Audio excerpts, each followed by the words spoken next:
Ladies and gentlemen, our Executive Director, Karen Karpowicz. Thank you all so much for being here today. This marks our 39th National Shakespeare Competition and our third virtual Zoom version. I've said this before and I'll say it again, but next year is our 40th anniversary and we hope to see you all here in New York. But in the meantime, I think we have a wonderful, wonderful 2 hours set up today. And I want to thank everyone here today. I want to especially thank our Shakespeare coordinators in our branches and our educators and our teachers who believe in our vision and are willing to make poetry and the sound of Shakespeare a very important part of their lives and their education process. With that said, I'd also like to thank our branches for coordinating these efforts, our board of directors, and again, my staff and the wonderful, wonderful students who you'll be hearing from today. Again, I thank you for being with us, for supporting us, and being part of this amazing afternoon. Now I'd like to introduce our chairman, Dr. Quinn Pieper.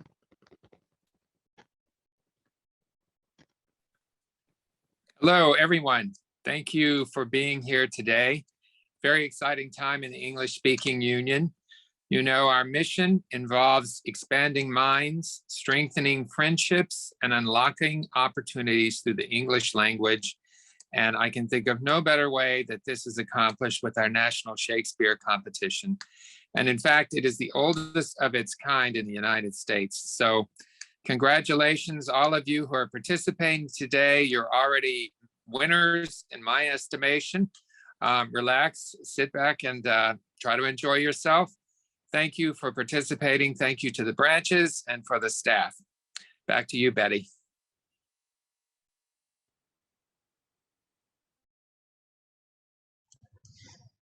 Thank you so much, Quinn. We will now read the rules of the competition, as is tradition, to our performers. Competition rules. You may not use professional recording, lighting, editing, or sound equipment. Cell phone video is acceptable if your primary tech fails. Your camera must be steady. Handheld video is not acceptable.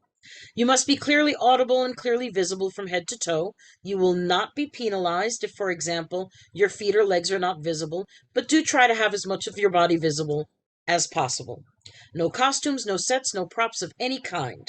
You are not allowed to use items of clothing, shoes, hair, accessories, hats, gloves, etc. as props. You may not perform on a school or other stage. No camera work, close-up pans, fades, no effects, light or sound, and no mics. At no point, again, should the camera move in any way. You should introduce yourself by name, first and last, and the selections to be performed, character and play, and the sonnet number, in the order in which you will perform them. Do not include any other information in your introduction. For example, hello, my name is Betty Roth, and I will be performing Beatrice from Much Ado About Nothing and Sonnet 4. All monologues and sonnets were selected from the 2022 packets provided by the ESU. Should you forget a line and require prompting, please say line, and Zach, our prompter, will read you the next line from where you stopped. You may perform your selections in whatever order you prefer. Your performance must be continuous. Please do not reintroduce yourself or your selections between the monologue and the sonnet. Please say thank you to let us know when your performance is complete. We will then have a brief break where our judges will adjudicate before we call the next student. Please do not start until you are called. Any deviation from the above may result in disqualification. But most importantly, good luck to you all. And ladies and gentlemen, it is now my pleasure to introduce our judges. To begin, founder and senior advisor of the American Shakespeare Center, Dr. Ralph Allen Cohen. Author and Shakespeare scholar, Dr. Catherine Loomis. Star of stage and screen, Ms. Dana Ivey. 2001 ESU National Shakespeare Competition winner and the 2020 T-Lab Scholarship winner from New York City, Katie Parker. And finally, Dean of the British American Drama Academy, Ms. Eunice Roberts. This year's performance order, was determined by teacher's last name in reverse alphabetical order. Without further ado, our performances begin with Ms. Raina Grabowski.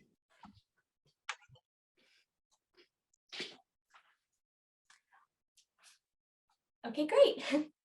Hello, my name is Raina Grabowski, and I'll be performing Sonnet 46 and Juliet from Romeo and Juliet.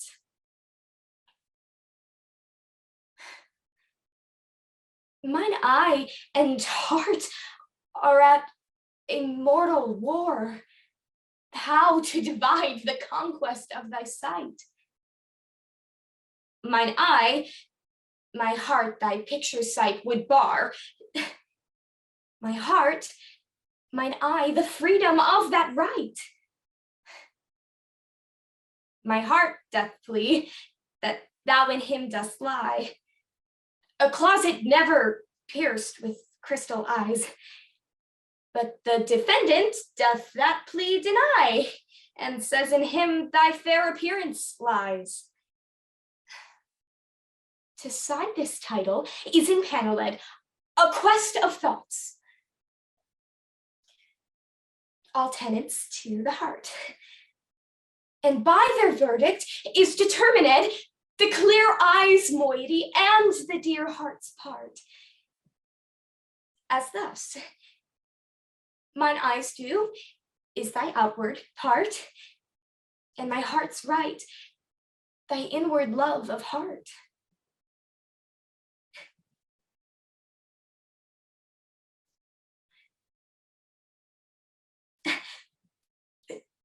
Thou knowest the mask of night is on my face, else would a maiden blush bepaint my cheek, for which thou hast heard me speak tonight.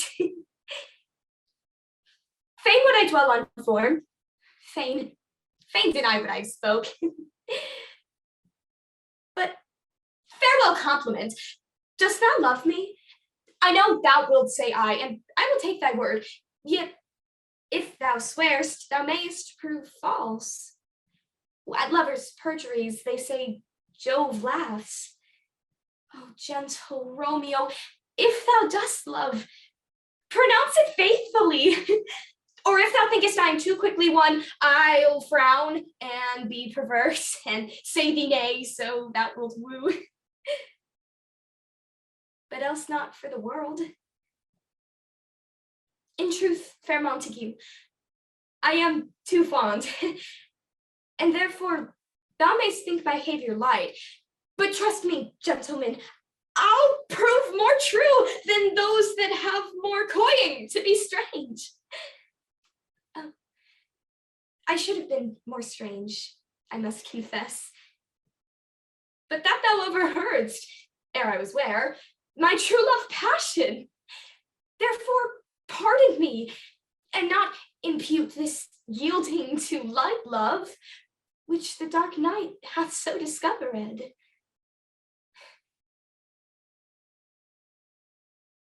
Thank you.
Our next performer, Kendall Becerra.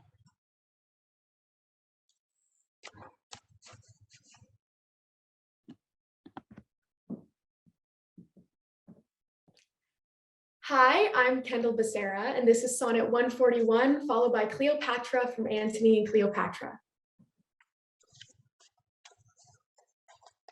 In faith, I do not love thee with mine eyes, for they in thee 1,000 errors note. But 'tis my heart that loves what they despise, who in despite of you was pleased to dote.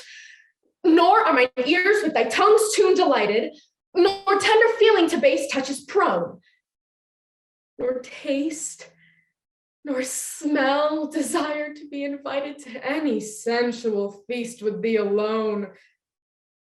But my 5 wits nor my 5 senses can dissuade one's foolish heart from serving thee, who leaves unswayed the likeness of a man, thy proud slave and vassal wretch to be.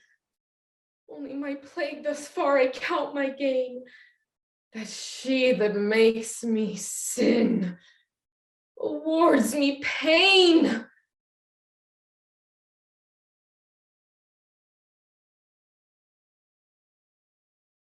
Where art thou, death?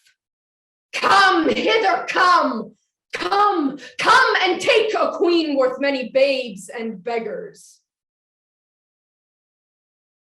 Sir, I will eat no meat. I'll not drink, sir. If idle talk will once be necessary, I'll not sleep neither. This mortal house I'll ruin. Do Caesar what he can. Know, sir, that I will not wait, pinioned at your master's court, nor once be chastised with the sober eye of dull Octavia. Shall they hoist me up and show me to the shouting varletry of censuring Rome?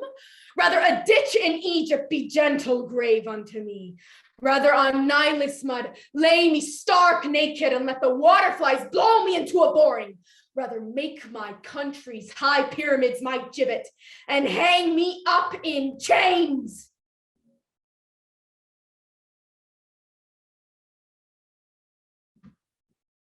Thank you.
Ladies and gentlemen, our next performer, Mahogany Pritchard.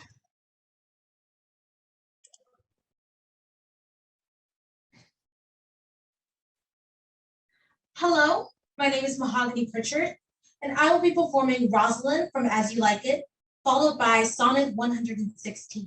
Thank you. He was to imagine me, his love, his mistress, and I set him every day to woo me, at which time would I, being but a moonish youth, would grieve, infinite, changeable, longing, liking, proud, fantastical, apish, shallow, and constant.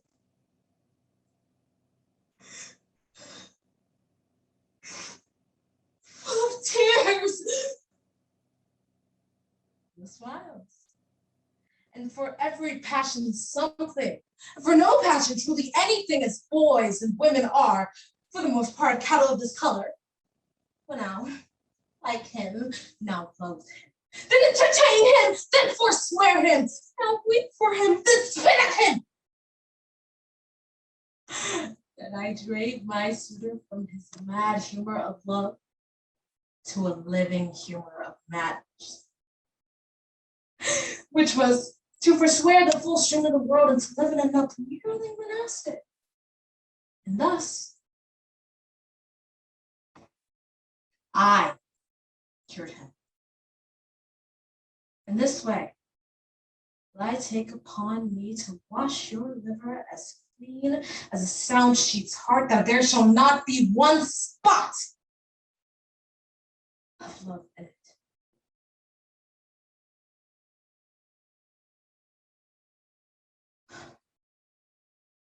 Let me not to the marriage of true minds admit impediments. Love is not love which alters when it alteration finds, or bends with the remover to remove. No, it is an ever fixed mark that looks unto tempest and is never shaken. It is the star to every wandering bark whose worst unknown, although his height be taken. Love's not time's fool, though rosy lips and cheeks within his bending sickle's compass come. Love alters, not with his brief hours and long weeks, but bears it out even to the edge of doom. If this be error, upon me proved, I never writ, nor no man ever loved. Thank you.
Ladies and gentlemen, our next performer, Declan Smith.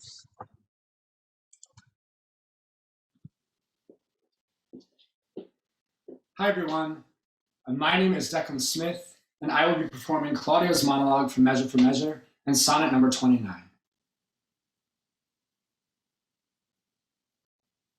Death is a fearful thing. But to die and go we know not where, to lie in cold obstruction, into rot, the sensible warm motion to become a kneaded clod, and the delighted spirit to bathe in fiery floods, or to reside in the thrilling region of thick, ribbed ice, to be imprisoned in the viewless winds and blown with restless violence round about the pendant world, or to be worse than worst, of those that lawless and uncertain thought imagine howling. 'Tis too hard.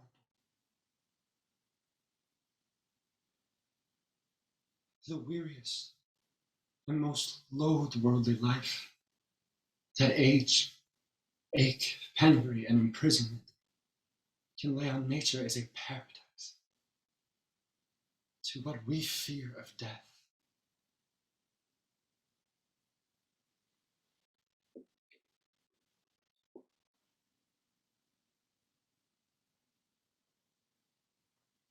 When in disgrace, with fortune in men's eyes, I all alone beweep my outcast state, and trouble deaf heaven with my bootless cries, and look upon myself and curse my fate,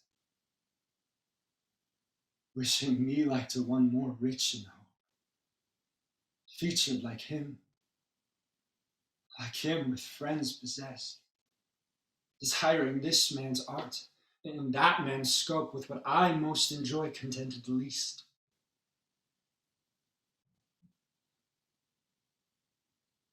Yet in these thoughts, myself almost despising, haply I think on thee, and in my state's like to the lark of break of day arising from sullen earth, sings hymns at heaven's gate.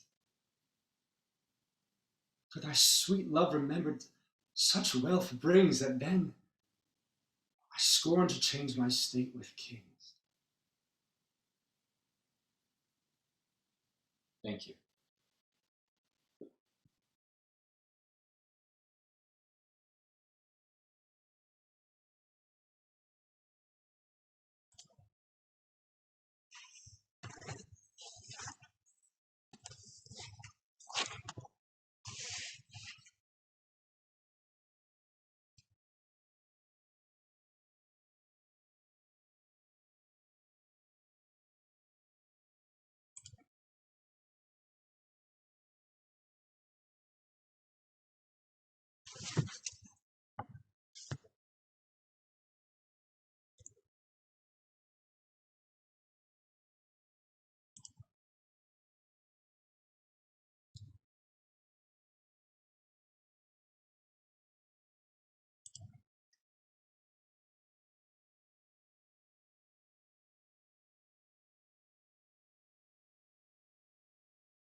Okay. Our next performer, Anka Chiorini.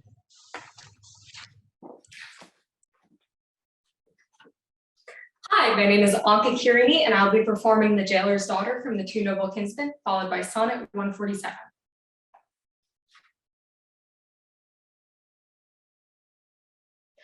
Why should I love this gentleman? 'Tis odds. he never will affect me.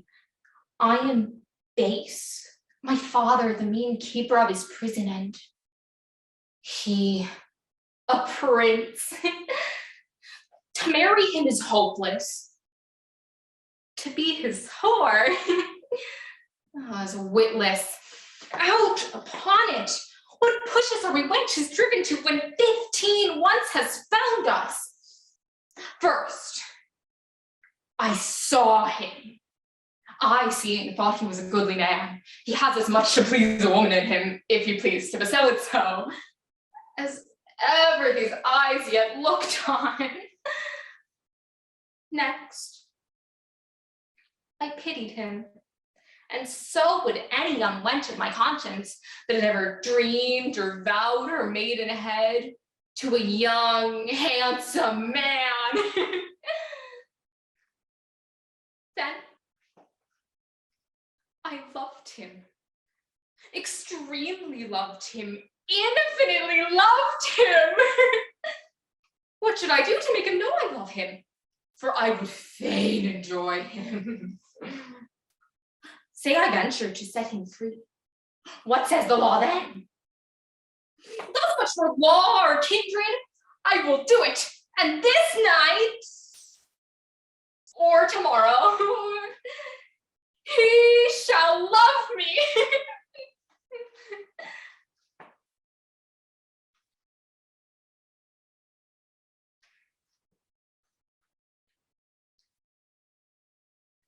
My love is as a fever, longing still for that which nurseth the disease, feeding on that which doth preserve the ill, the uncertain, sickly appetite to please. My reason, the physician to my love, angry that his prescriptions are not kept, hath left me, and I, desperate now approve. Desire is death, which physic did accept. Past cure am I, now reason is past care, and frantic, mad with evermore unrest. My thoughts and my discourse are as madmen's are, at random from the truth, vainly expressed. For I have sworn thee fair, and thought thee bright, who art as black as hell, as dark as night. Thank you.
Ladies and gentlemen, tea.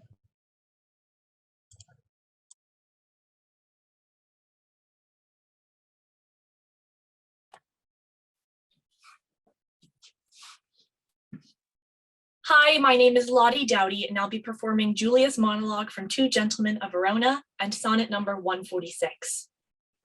Oh, hateful hands to tear such loving words. I'll kiss each several paper for amends. Oh, look, here is writ, kind Julia. Unkind Julia, as in revenge of thy ingratitude, I throw thy name against the bruising stones, trampling contemptuously on thy disdain. Ooh. And here is writ, love wounded Proteus. Aw, you poor wounded name. Oh, my bosom as a bed shall lodge thee till thy wound be thoroughly healed, and thus I search it with a sovereign kiss.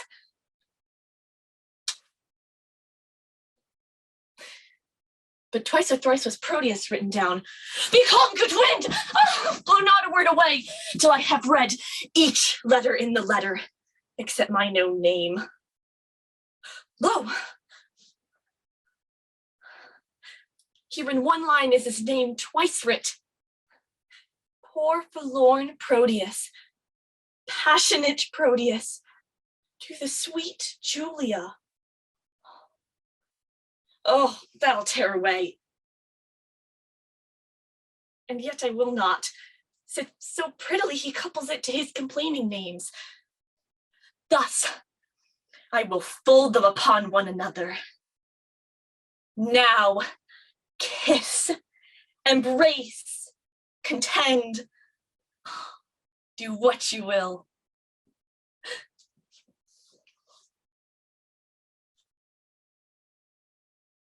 Poor soul, the center of my sinful earth, pressed with these rebel powers that thee array.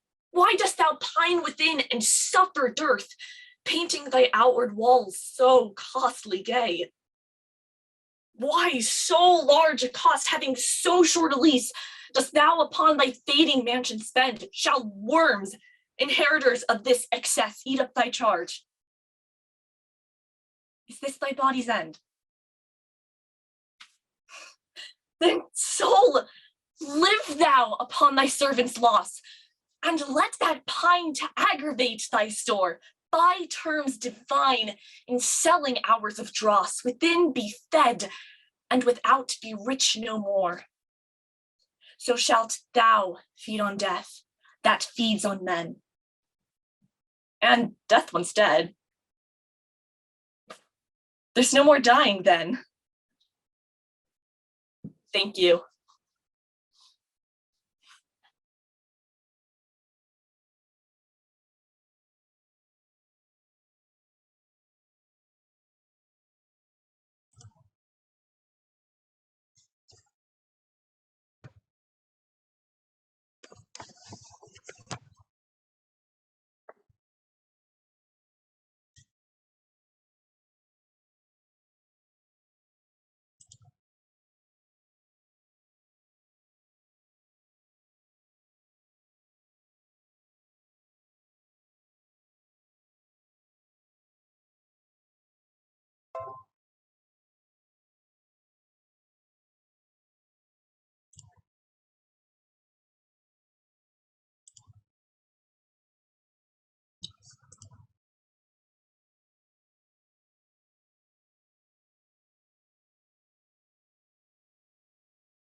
Our next performer, Jordan Spencer.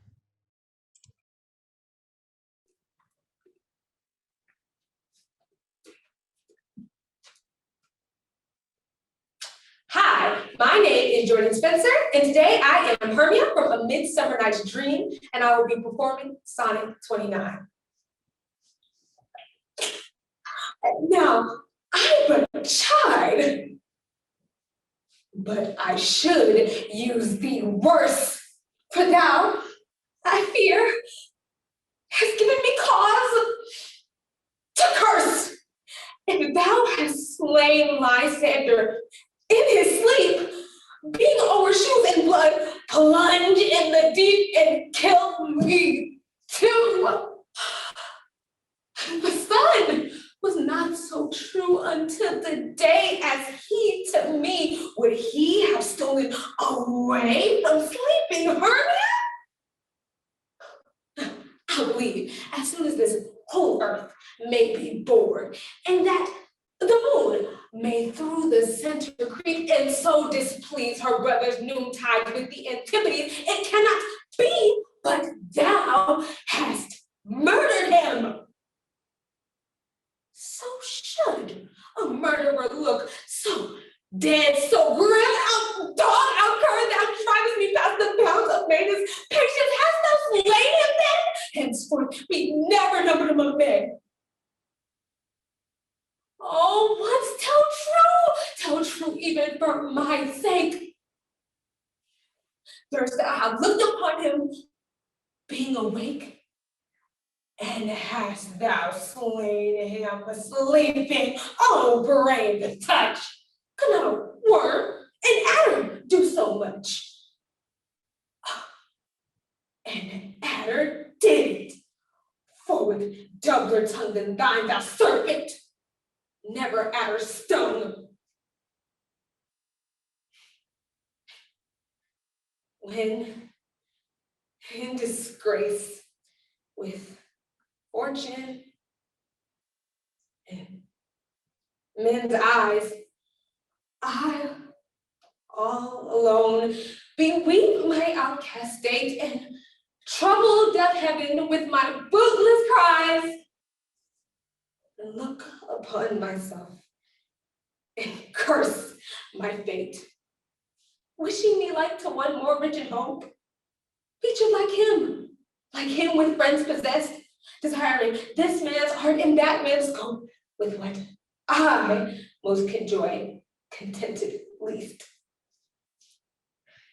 Yet, in these thoughts myself almost despising, haply I think on thee and then my state, like to the lark at break of day, arising from sullen earth, sings hymns at heaven's gate. For thy sweet love, remember such wealth brings. But then I scorn to change my state with kings. Thank you.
Our next performer is Kathure Mariti.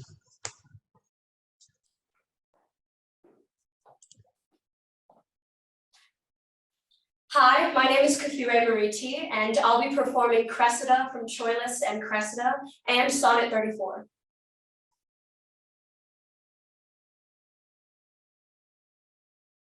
Hard to seem won, but I was won, my lord, with the first glance that ever. Pardon me.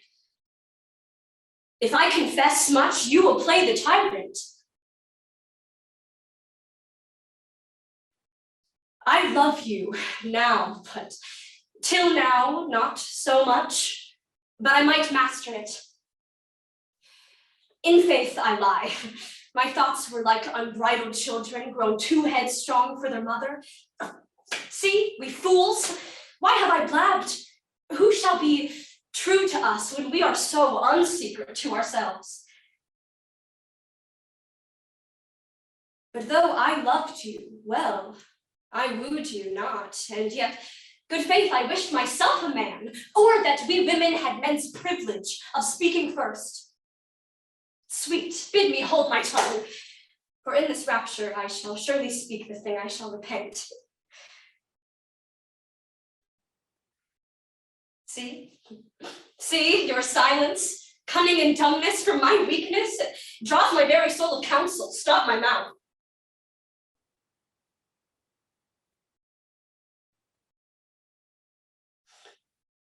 Why didst thou promise such a beauteous day, and to make me travel forth without my cloak, to let base clouds o'ertake me in my way, hiding thy bravery in their rotten smoke? 'Tis not enough that through the cloud thou break to dry the rain on my storm-beaten face. For no man well of such a sound can speak that heals the wound and cures not the disgrace. Nor can my shame give physic to my grief. Though thou repent, yet I have still the loss. The offender's sorrow lends but weak relief to him who bears the strong offense's cross. But those tears are pearl which thy love sheds, and they are rich and ransom all ill deeds. Thank you.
Our next performer, Emma Kresge.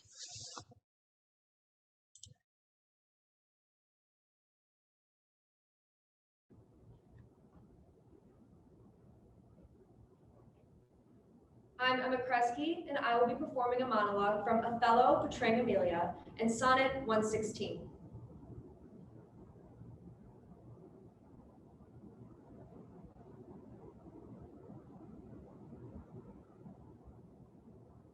But I do think it is their husbands' faults if wives do fall. Say that they slap their duties and pour our treasures into foreign laps, or else break out in peevish jealousies, throwing restraint upon us. Or say they strike us, or scant our former havings in despite. Why, we have galls, and though we have some grace, yet we have some revenge. Let husbands know their wives have sense like them. They see and smell and have palates for both sweet and sour, as husbands have. What is it that they do when they change us for others? Is it sport? I think it is. And doth affection breed it? I think it doth. Is it frailty that thus errs? It is so too. And have not we affections, desires for sport, and frailty as men have? Then let them use us well, else let them know the ills we do, their ills instruct us so.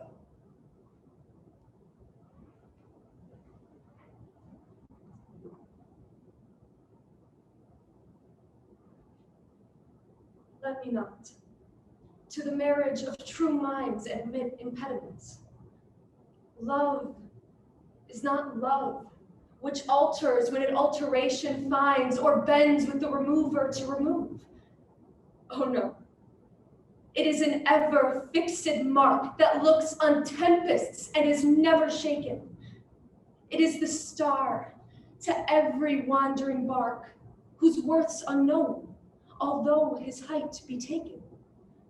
Love's not time's fool, though rosy lips and cheeks within his bending sickle's compass come.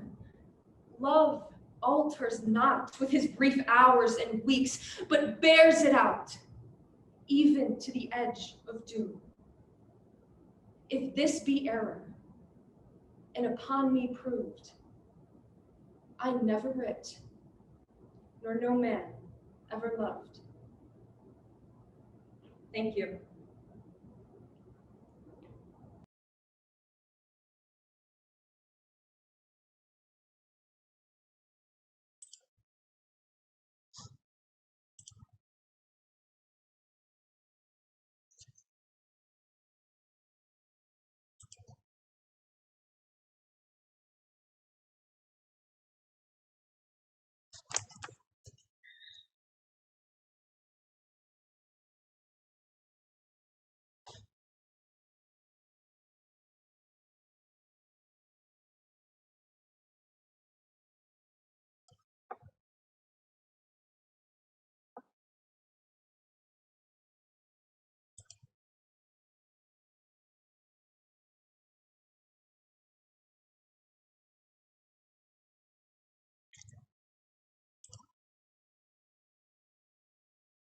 Everybody?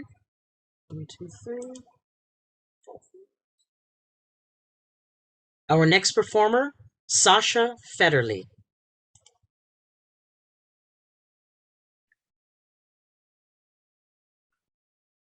Hello, my name is Sasha Federley, and today I'll be performing Sonnet 35 and Lady Macbeth's monologue from Macbeth.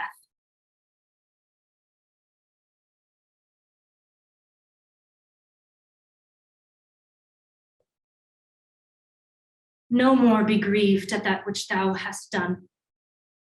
Roses have thorns, and silver fountains mud. Clouds and eclipses stain both moon and sun, and loathsome canker lives in sweetest bud. All men make faults.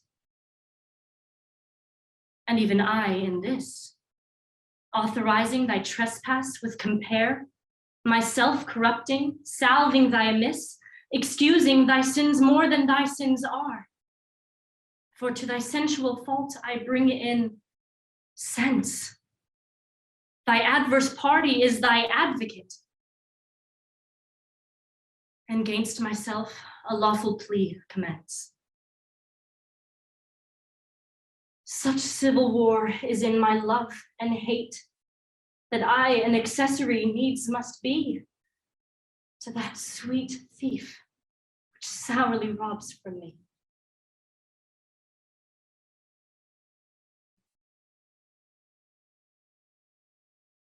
Was the hope drunk wherein you dressed yourself? Hath it slept since? And wakes it now to look so green and pale at what it did so freely? From this time such I count thy love. Art thou a fear to be the same in thine own act and valor as thou art in desire? What beast was it then that made you break this enterprise to me? When you durst do it, then you were a man. And to be more than what you were, you would be so much more the man. Nor time nor place did then adhere, and yet you would make both. They have made themselves, and that their fitness now does unmake you? I have given suck, and know how tender 'tis to love the babe that milks me. I would, while it was smiling in my face, have plucked my nipple from its boneless gums and dashed the brains out, had I so sworn as you have done to this. Thank you.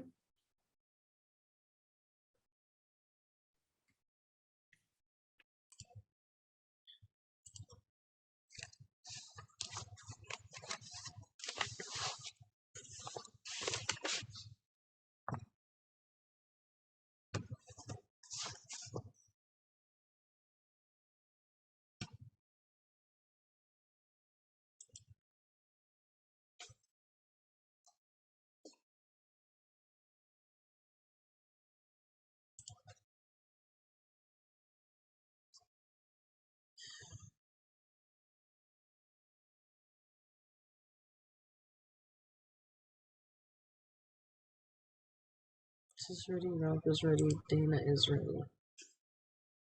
Okay.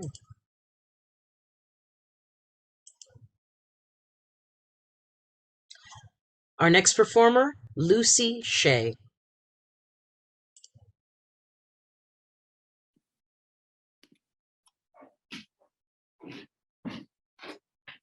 Hello, my name is Lucy Shea, and today I will be performing King Richard from Richard II and sonnet number 29.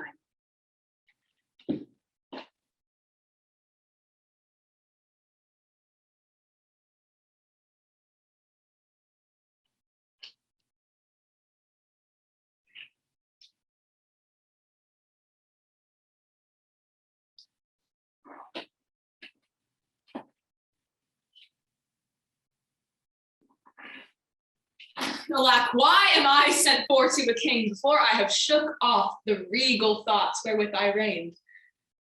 I hardly have learned to insinuate, flatter, bow, and bend my knee, give sorrow leave a while to tutor me to this submission. And yet I well remember the favors of these men. Were they not mine? Did they not sometime cry, all hail to me? So Judas did the Christ. But he in 12 found truth in all but one, I in 12,000, none. God save the king! Will no man say amen? Am I both priest and clerk? Well then, amen. God save the king, although I be not he.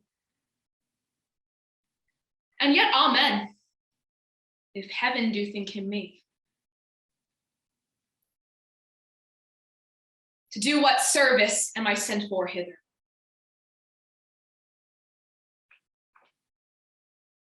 When in disgrace with fortune and men's eyes, I all alone weep my outcast state, and trouble deaf heaven with my bootless cries, and look upon myself and curse my fate, wishing me like to one more rich in hope, featured like him with friends possessed, desiring this man's art and that man's scope, with what I most enjoy, contented least.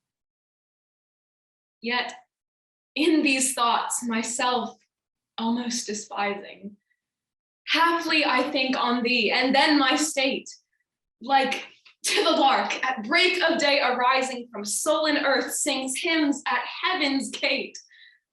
For thy sweet love remembered such wealth brings, that then I scorn to change my state with kings. Thank you.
Ladies and gentlemen, Roxana Beebe Center.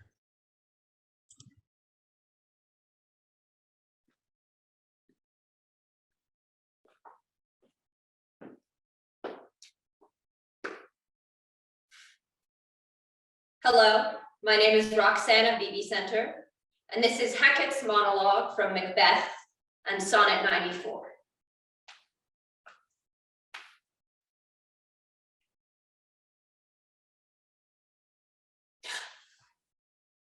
How did you dare to trade and traffic with Macbeth in riddles and affairs of death, and I, the mistress of your charms, the close contriver of all harms, was never called to bear my part, nor show the glory of our art.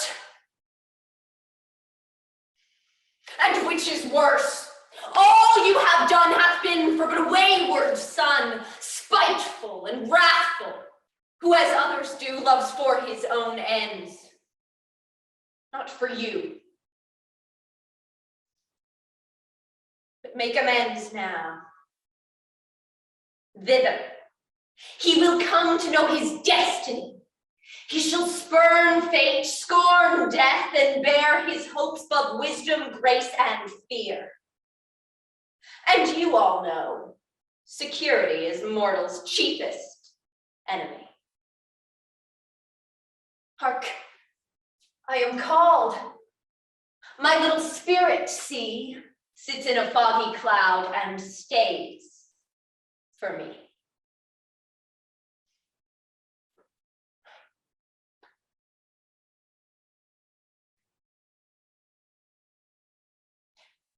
They that have the power to hurt and will do none, that do not do the thing they most do show, who moving others are themselves as stone, unmoved, cold, and to temptation slow. They rightly do inherit heaven's graces and husband nature's riches from expense. They are the lords and owners of their faces, others but stewards of their excellence. The summer's flower is to the summer sweet, though to itself it only live and die. But if that flower with base infection meet, the basest weed outbraves his dignity. For sweetest things turn sourest by their deeds. Lilies that fester smell far worse than weeds. Thank you.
Ladies and gentlemen, this concludes our performances. We ask that you please remain in this Zoom while our judges deliberate. While you're waiting, please enjoy the following video, by Dr. Quinn Pieper, our chairman of the board, and two of our judges discussing the adjudication process of the National Shakespeare Competition. Judges, if you would be so kind, please join me in the deliberation Zoom. The link was in the last email that I sent you. Thank you so much.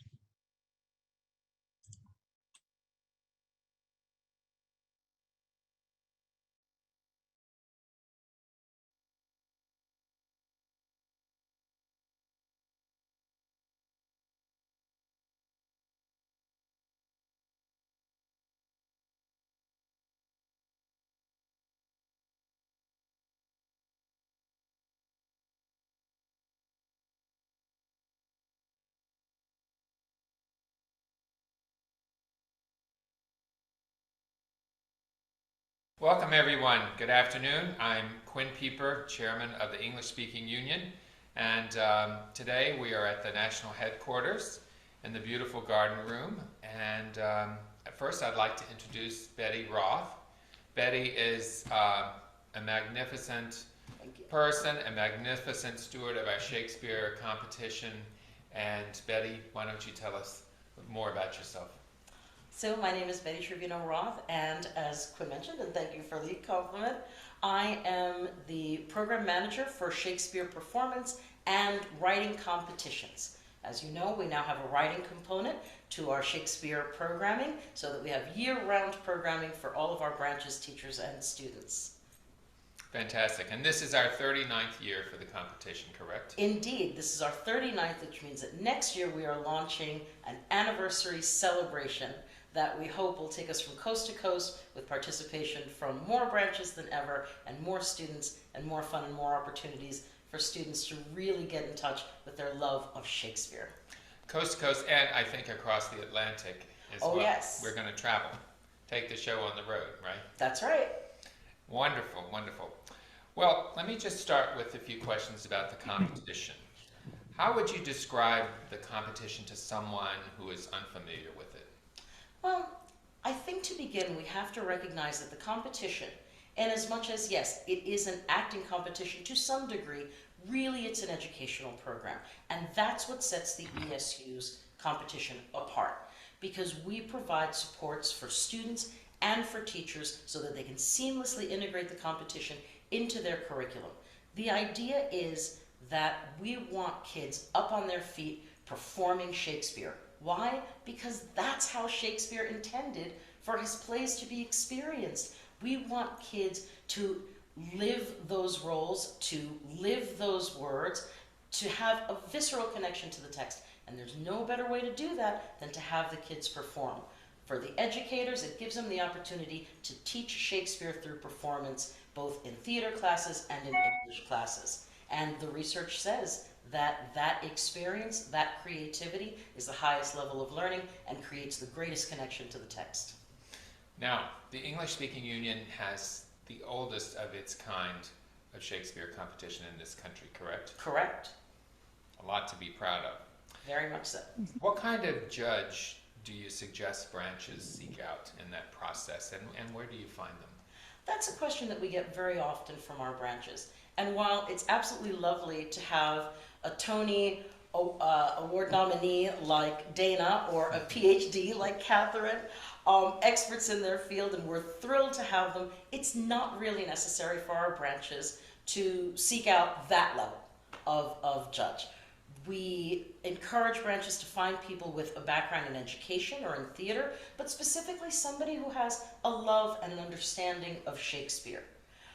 Good places to find judges are local colleges, universities, theaters, Shakespeare theaters specifically, community theaters, retired educators. But it's important that our branches remember that some of our members are incredibly erudite, and not only that, but really passionate about Shakespeare, and that's part of their connection to the ESU, and they make great judges too. I was a judge for several years, and New Orleans, where I started the competition, and I'm so glad Catherine is here because Catherine Loomis was present from the very first year. So for those of us who are not educators, how does the rubric and the evaluation process work? So, to begin, the rubric can be a little bit off-putting to folks that aren't used to it. It is a more modern form of pedagogical tool, but again, we are an educational program, and it is something that, as I said, the research shows is pedagogically sound practice. So that's the first thing to note. The second thing is that the rubric works on two levels. To begin with, for the student, it gives them an understanding of the expectation, of what's expected from them in the competition.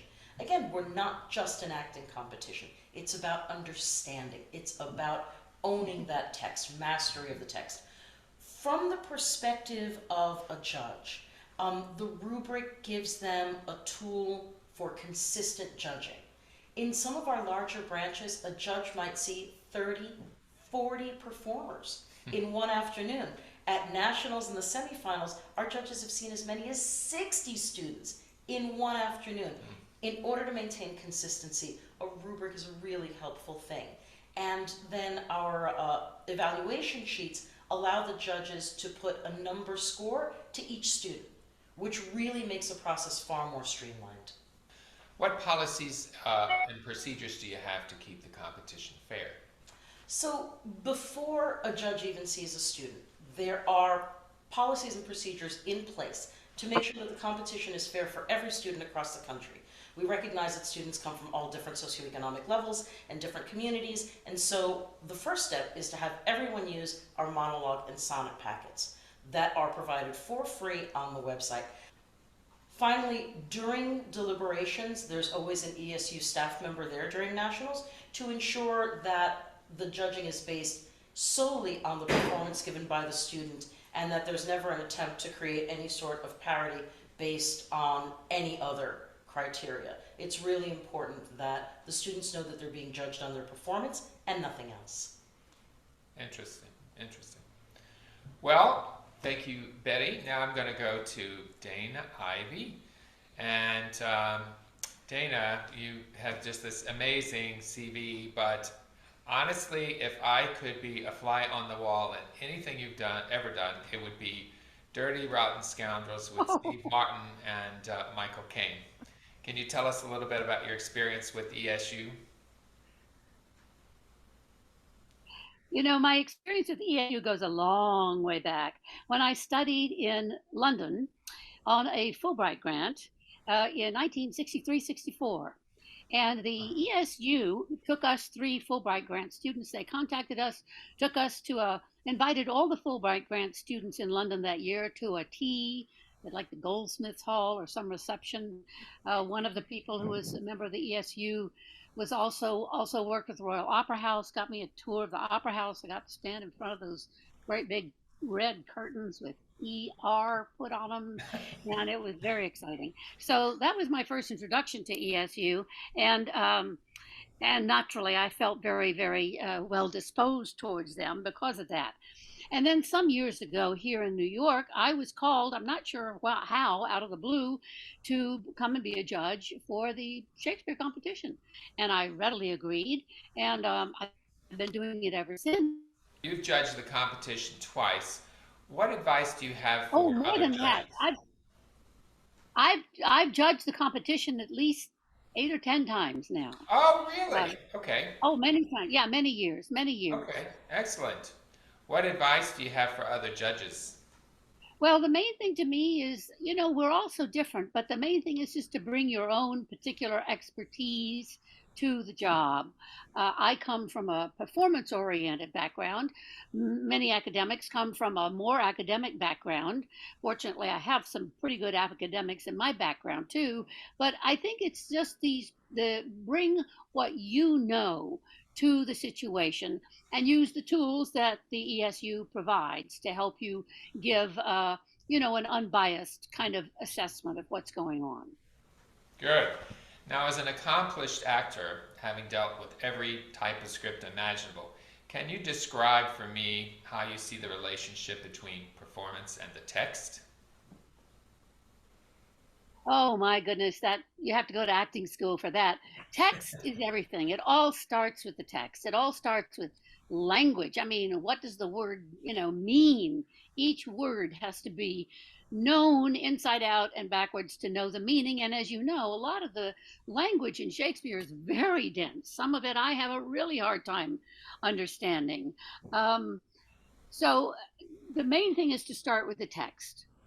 The text should then inform your performance, your character, what the character's saying, why they're saying it, what's the situation. These are all acting questions that the text can provide an answer to. And so you combine your understanding of the text and allow it to inform how you communicate. And you communicate through your and through your voice and mind, using your mind to get the communication out there. So the text is the foundation, and the performance might be sort of the flower that comes from the roots of the text. Got it. Thank you. What should our young actors know, and what should judges be looking for, would you say? I think young actors, they need to know that they need to know the text inside out, upside down, and backwards, and allow that to work on them in such a way that it informs them physically to perform the words, to communicate. After all, the whole point is to communicate. You're communicating with the people who are listening to you. So it's very important to communicate clearly. And I think young people need to know that they need to, well, just basic enunciate and support their voices if they can. So basic things in conjunction with their understanding of the text will help them get across what they're saying. And that in itself becomes the basis of a good performance.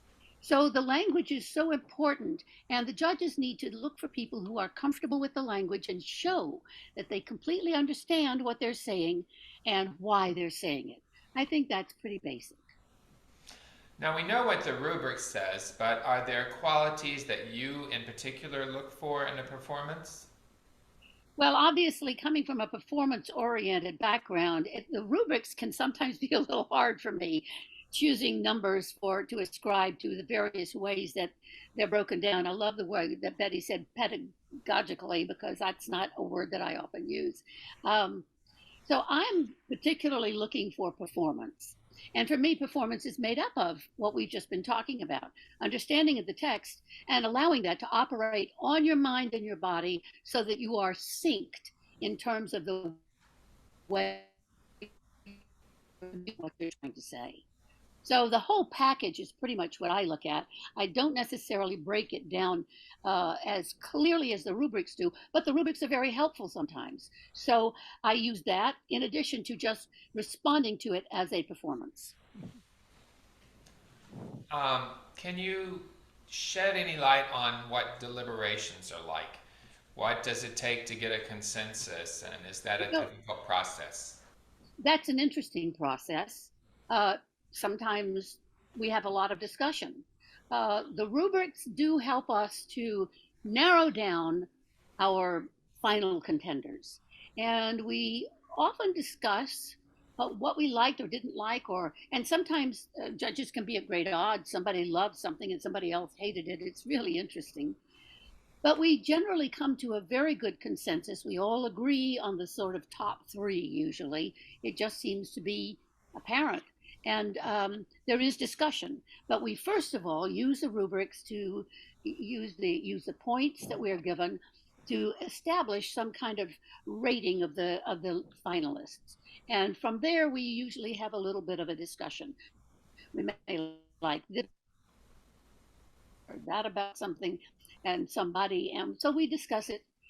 But it doesn't take too long, and I don't think there's any acrimony ever. It just a lot of discussion sometimes to come to the finalization. So you think that the number score is useful? You had that in 2021, but you didn't use the number score in 2020. So is it helpful? Well, it is helpful. It's a helpful reminder of what to look for, specifically breaking down into categories. I I think it is helpful because it makes you mindful of exactly what it is you should be looking for. Because, as Betty said, after all, this is for educational purposes. It's not somebody trying to get into acting school. So we need to show the understanding of the text and the way they are communicating it. And that breaks down in the rubrics pretty clearly. Now, you understand the difference between performing live on stage, live before a studio audience, a recorded performance in a film. While the national finals will be live next year, some branches may opt to have a recorded competition in 2023. What, if anything, do you think is the difference between judging in person versus recorded or Zoom competition? For me, it's night and day. It's all the difference in the world to see somebody live. The way they use the space, the way they use the room, the way they fill the space with their understanding, with their voice, with their body posture, the way they sync their body to what they're saying. There's nothing like live. I find Zoom, it's kind of like looking at something a little bit through a veil, something under glass. There's a distance between you. And when they're only, 20 feet from you, 30 feet from you, giving it their all, it's a much more impressive kind of experience. You get more from them when you're in the same space with them. After all, that's what theater's all about, is sharing the same space and having it happen in real time in the same space instead of something that's kind of recorded or even streamed. So I would go for live every time, just because I think you make a better impression when you're live. No matter what you're doing, if you are in the same space with other people, they have a much greater sense of attachment to you, and the communication feels better and clearer. To me, that's my personal opinion. Well, we want your opinion. Thank you so much for participating. And now I'd like to turn the program to Catherine Loomis. Catherine was actually my professor of late Shakespeare. When I first started practicing obstetrics, it takes a while to get patients to come in, and so I had extra time, and I took her class, and we became buddies. And then I went to an ESU meeting with the former ESU New Orleans chairman in New Haven. And he woke up one Sunday and said, "Would you like to go to church?" And I said, "Sure." And we got in this church, and I don't know how he said it, but he basically said something like, "I think the Lord is calling on you to start the Shakespeare competition in New York." I was like, "Really?" But I did. And of course, the first person I reached out to was Professor Loomis. So Catherine, tell us a little bit about yourself. Oh, thank you, Quinn. So I was very lucky to be a professor of Shakespeare in New Orleans, to meet people like Quinn. And I hold a PhD from the University of Rochester in Renaissance literature, where I worked with Russ MacDonald and Cyrus Hoy. I also have a master's degree in performance studies from the Shakespeare Institute in Stratford-upon-Avon, which was a wonderful place, magical place to study. Thanks to COVID, I'm now working as a librarian in a local high school. So I'm being exposed more to high school students and what they need in terms of learning about Shakespeare, among many, many other things. So this will be your first time judging the national competition. And as I said before, you did the New Orleans with me for years and years and years. What specific challenges do you foresee as regards judging, especially given that we're digital? So I completely agree with Ms. Ivy's assessment of the value of live performance. You miss so many nuances when you're when a screen is intervening in some kind of way. The advantages for me is because I tend to focus very much on, is the student adhering to the text? I can focus on that more clearly when I can look away without distracting them in some kind of way and watch the text. But I think what will be lost are some of the nuances of live performance. So the challenges are trying to overcome that by, again, concentrating as much as possible on what the student is bringing to the performance. Yes, you were always our judge for textual accuracy. Yep. And I mean, very strict.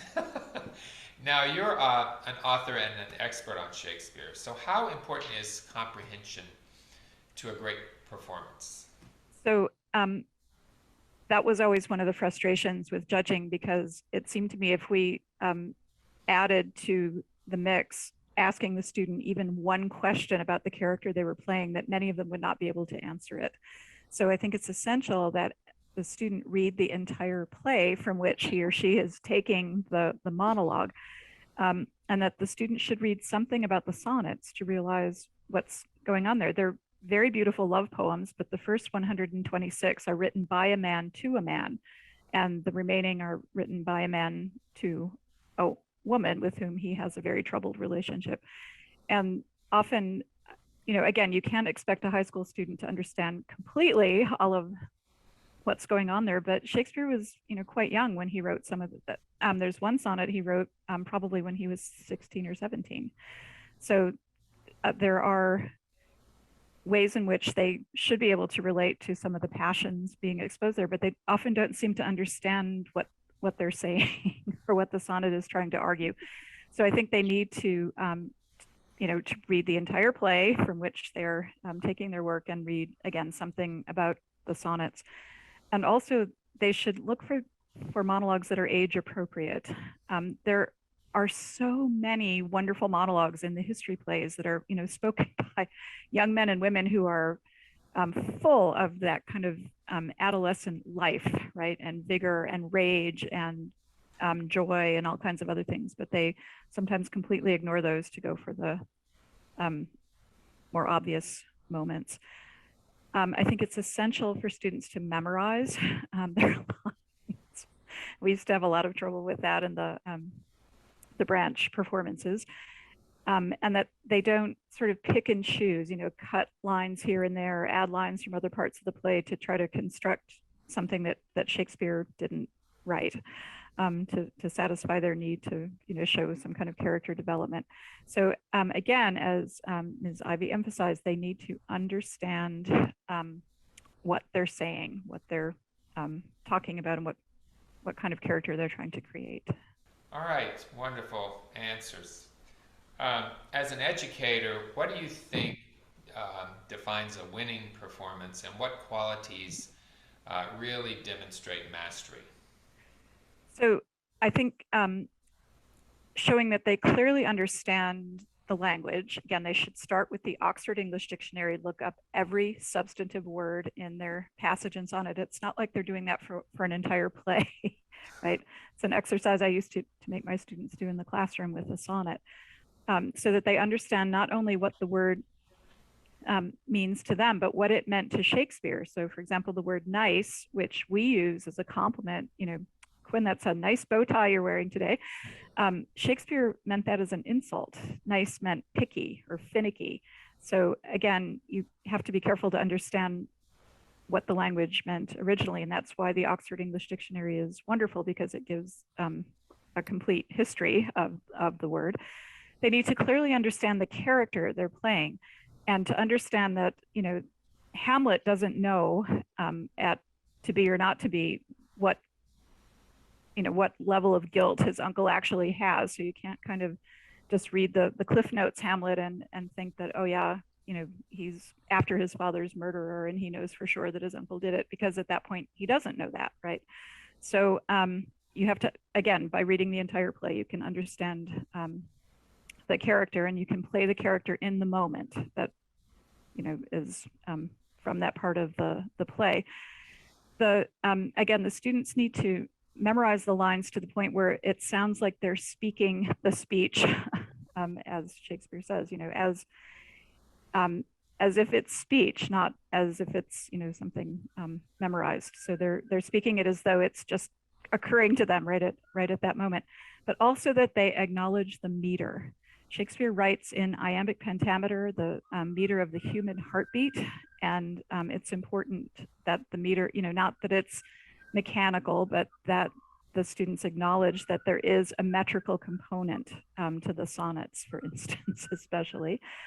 They need to suit the action to the word. Obviously, I know we don't rely too much on business, but if they are using business, it needs to be appropriate and not overly dramatic.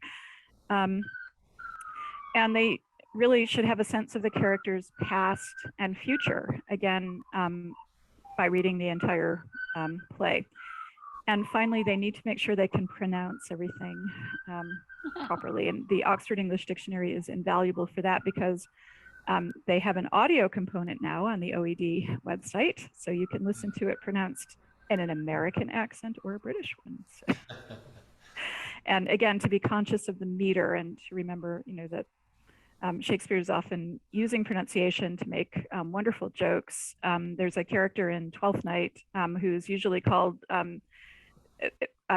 it's in a line spoken by Feste, the fool, who is mocking someone who pretends to be quite well educated, but really is basically illiterate, Sir Andrew Aguecheek, and he makes a reference to something called quinopolis in most pronunciations until you hear it done by a Quebecois actor, and he becomes Sir qui n'a pas lu, right?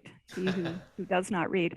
So pronunciation is important and often the source of very subtle jokes on Shakespeare's part. As an educator, you understand the usefulness and importance of rubrics, as Betty described. Would you describe this usefulness to prospective judges, and what advice do you have for judges who have never used one? So my primary advice with the rubric is to know it ahead of time, to be very careful that you understand, to ask any questions that you might have about, what do we mean by this particular term, to be aware of that. And, if you've had a chance to work with a branch competition, to have had a little bit of practice with using a rubric. And if you're not used to judging competitions, I will never forget Quinn talking to the students before the New Orleans competition, explaining, I've been in competitions before and I know certain things about the pressure, but also things like the order of performance, right? So you were always so careful to make sure that was random, so that, it didn't feel as if someone were being given an advantage by coming, toward the end, or the disadvantage of being the very first performer. So try to be aware that the order of performance can influence your judging, and try to be consistent and fair from the very, very beginning. But as Betty said in the beginning, the rubric is extremely useful for consistency in judging. So very, very helpful to know what we ought to be focusing on and looking for. Yeah, you remind me. I had this, let's see, it's a Royal Dalton Shakespeare head. And so I would have the students pick, the number out of the head, and that was the order that they did their performance. Yep. Well, not everybody can be a Shakespeare expert. Some of our judges are well versed in English letters or theater or acting, but they lack your level of familiarity. What advice would you give judges who might feel intimidated by Shakespeare?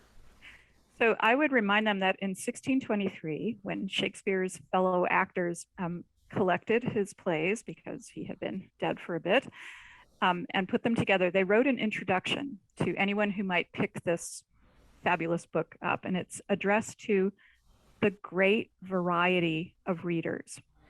Shakespeare wrote plays for an unbelievably mixed audience, right? From prostitutes, London apprentices, lawyers who would have that time of the day off, the Queen of England, right? He's the King of England eventually. So he's writing for this very wide range of readers. And what his friends said when they wrote this is, you're in there somewhere. You're going to find something in there that means something to you, that you can connect to. You're going to learn things from him. You're going to find great pleasure here. So first of all, don't be afraid to read some Shakespeare. But as a playwright, of course, he didn't want you to read his plays. He wanted you to go and see them. So I live near Rochester, New York, and even in a relatively small city, we have two amateur companies that perform Shakespeare all summer long. One is at Highland Bowl, this beautiful outdoor amphitheater, and that's done by a local lawyer who just pulls together his friends, and they kind of do these shoestring productions, one every summer. And then Shake on the Lake, which is a Shakespeare company that performs throughout tiny towns on lake shores often. That's why it's Shake on the Lake. We have 2 small professional companies that perform Shakespeare and 2 big professional companies that occasionally perform Shakespeare. So look around and go see some plays, and that will help you enormously. You know, you think, oh, there's no chance. You might be very surprised. You sometimes have to look at, high schools or colleges or other places, but there will be some Shakespeare somewhere where you can go and see it. One of the very few advantages of living through a pandemic is we now have access to performances from all over the world of Shakespeare. So if you're streaming something, stream some Shakespeare once in a while, and you'll have a chance to see some really good performances. So, this ranges from the Royal Shakespeare Company to the Red Bull Theater in New York, which does period pieces, and they've done some kind of super amazing things with Zoom, where they've actually found a way to kind of make these plays come alive in this awful format.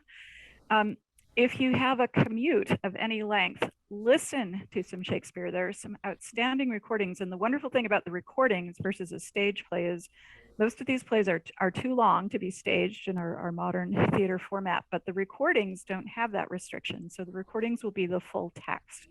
And they're often done by superb casts, people you couldn't normally get together for a long run. Kenneth Branagh used to do these for Archangel all the time. They're just phenomenal. So listen to some Shakespeare, if nothing else. And then keep a copy of the sonnets by your bed. So you can read them at night, one each night before you go to bed, but keep a copy by your laptop because they make excellent passwords, right? You've got a number, right? They all have a number. And you can use, the first line or a middle line or the last line and just do, the first letter of each one. So, look around on YouTube because, I don't know, there's this wonderful Tony nominee, Dana Ivey, and there's a YouTube recording of her reading Sonnet 1, which is just amazing. So, I had no idea. Yeah, I know. There you are on YouTube from Ferris Creatures, telling us all about that. So remember that the original audience for Shakespeare's plays did not know the plot, right? They walked in not knowing anything about it and were able to absorb all of the nuances. So don't be afraid if you haven't had a lot of exposure to Shakespeare. Neither did the people he wrote for. So it's okay. And that's actually one of the great ways that you can do some judging. Did it move you? Did you understand it? That means the actor has done his or her job as Shakespeare intended, right? He wanted the audience to know what was going on. Again, to go briefly back to the letter to the great variety of readers, from the most able to him that can but spell, somebody who just learned their letters. They're like, read this and read him and again, right? So sometimes you have to go over things more than once to get the full effect. Wow. Well, I mean, this has been so informative. This has just been absolutely terrific. I can look into a crystal ball. I think we will have a reunion and do more of this kind of discussion. Thank you all so much for participating. Is there anything else you'd like to add, Betty, before we close? As always, I think it's very important to note that the competition would not be entering its 40th year were it not for the amazing people like Dana and Catherine who give so much of their time. But it is very important for us to note the dedication, the commitment, and just the kindness of our branches and our branch members who have made the competition a nationwide phenomenon now for 40 years, and really all credit goes to them. Well, thank you all so much. I hope you've enjoyed it, and we will meet again. When shall we meet again? Watch out. Now you need to say a line from Midsummer Night's Dream, quick. Lord, what fools these mortals be.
Ladies and gentlemen, our judges have deliberated and we have our winners. Once again, our executive director, Karen Karpowicz. Anyway, I just want to thank our judges.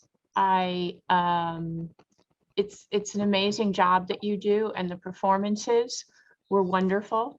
And I think that having the insight into the process of judging has given us all an extra eye on how intense and how important all of this is, and how seriously the judging is, and how carefully we select the winners, who are all quite wonderful and brilliant.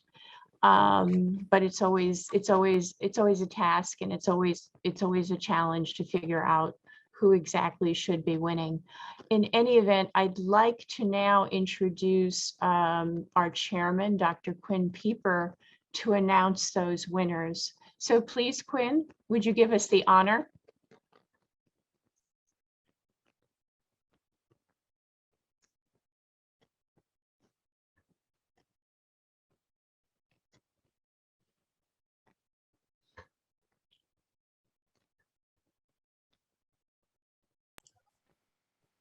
Quinn, we're ready for you whenever you're ready.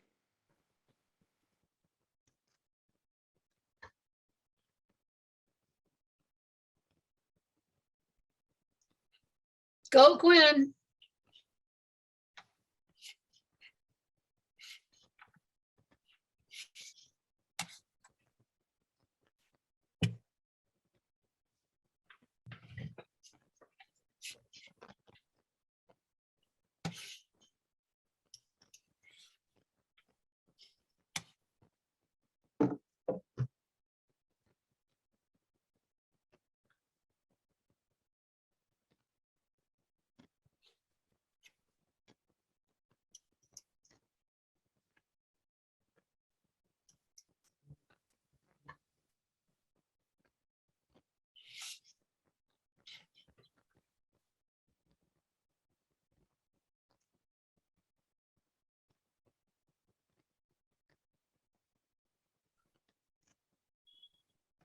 Hello.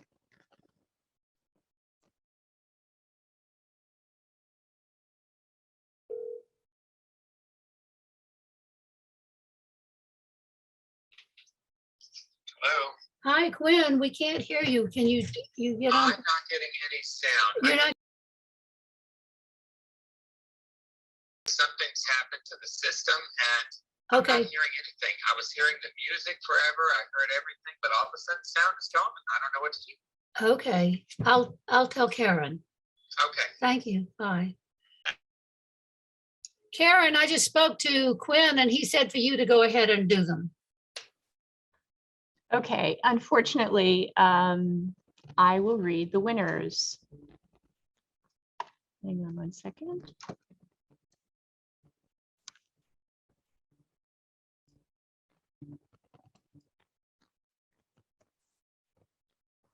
Anyway, thank you all, and I'm sure that, can everyone hear me? Yes, Karen, we can hear you. Okay, thank you. In any event, I will read the winners now. So the first was the People's Choice Awards, which I know we had posted early on when we got to the actual finalist process, and you had the opportunity of voting on your particular favorites, the audience favorites.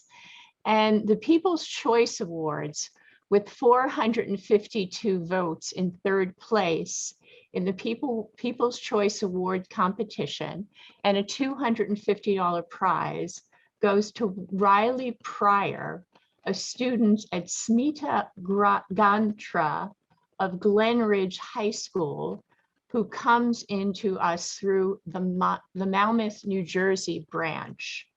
And the teacher's name, I'm sorry I mispronounced that, but the teacher's name is Smita Gantra at Glen Ridge High School, and that's from our Monmouth County branch. Congratulations, Riley. And then in second place with 534 votes, the People's Choice Awards competition, And a $500 prize goes to Jake Reed, a student of Cynthia Whalen of Arlington High School, who comes to us through the Memphis branch. So congratulations, Jake and the Memphis branch. And in first place in the People's Choice Awards with an impressive 635 votes, the winner of the recipient of a $1,000 prize, and the teacher is Molly Livesay. Oh no, Molly Livesay is the student, and she is a student of Helen Potter at the Great Hearts Monte Vista North High School, who comes to us from the Austin branch. So congratulations to all of our People's Choice winners. And those were the ones that were selected by our branches and by our members. And congratulations to all of you. And now for the actual NSC winners. In third place is Canthru Marita, a student of Amy Kisling at Scarpa Lafayette High School, representing the Kentucky branch. Thank you. Congratulations, Catherine. Katur Meriti. And then in second place, Roxanne Beebe Center, a student of David Becker at the Charlottesville High School, representing the Charlottesville branch. So congratulations, Roxanne. And then in first place is Sasha Federley, a student at Margaret George at the Lycée Français in New York, representing the New York branch. So congratulations, everyone. And I know that the judges would say that it was a very, very difficult and challenging decision to make these decisions. Can you talk about their prizes? Consider everything. Betty, do you want to read off the prizes? I'm good. Yes, I'm very happy to do so. Our first place prize is a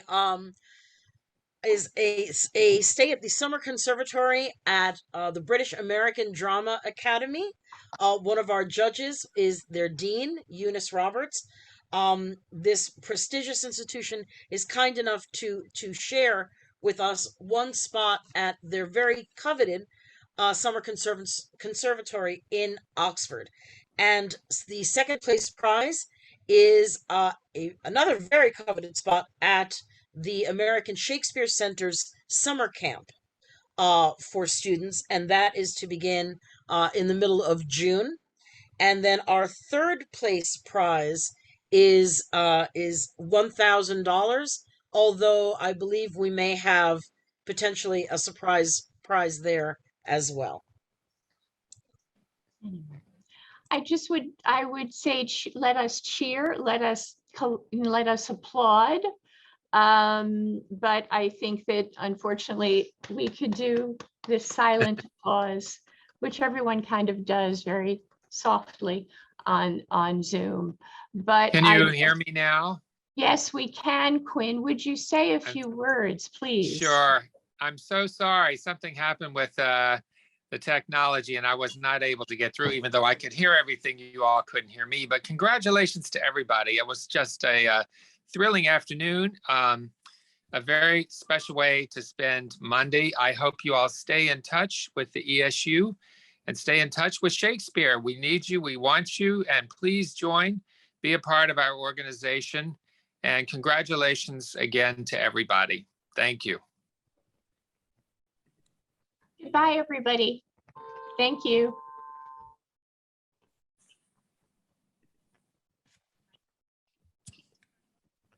Thanks so much, everyone.